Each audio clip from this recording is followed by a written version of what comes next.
বুলবুল, তুমি বেঁচে আছো? কি? তোর স্বামী? কোথায় তোর স্বামী? কোথায় দেখলে তোর স্বামীকে? ওই তো, ওই যে।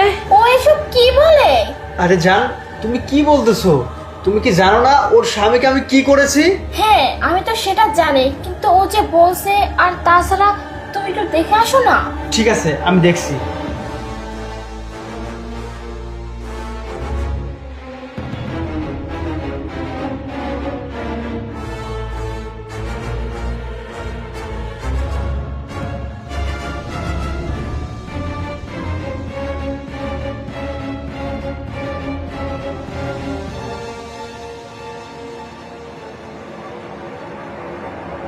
কি হলো?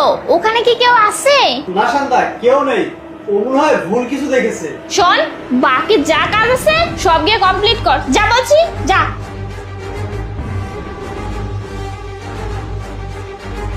তুমি বেঁচে আছো? হ্যাঁ, আমি বেঁচে আছি। আমাকে ওরা কোনো কিছুই করতে পারেনি।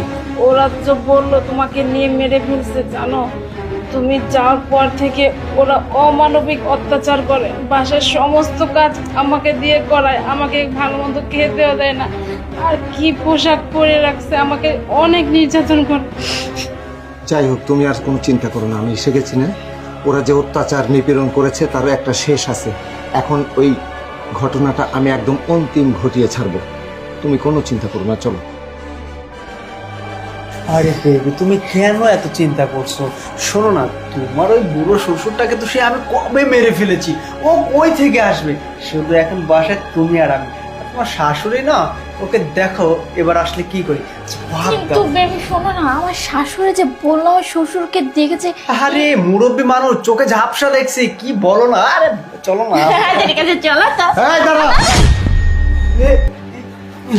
কি কি কি কি কি কি ব্যাপার? আরে আমার বাবা? শ্বশুর কোথা থেকে আসলো?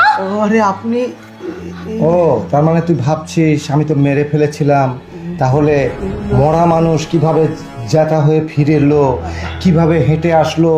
এর আগে আবার দেখলি যে আসছে, আমার ওয়াইফ বলছে যে এই শোনো, তুমি দেখে এদিক সেদিক ঘুরে আসলে পেলে না, তারপরে নিঃশ্বাস নিয়ে তুমি চিন্তা করলে যাকে মেরে ফেলেছি সে ফিরে আসার কোনো কথা না, তাই তো? হ্যাঁ বৌমা, আমি তোমাকে একটা কথা বলি, ওর বিষয়টা আমি পরে আসি।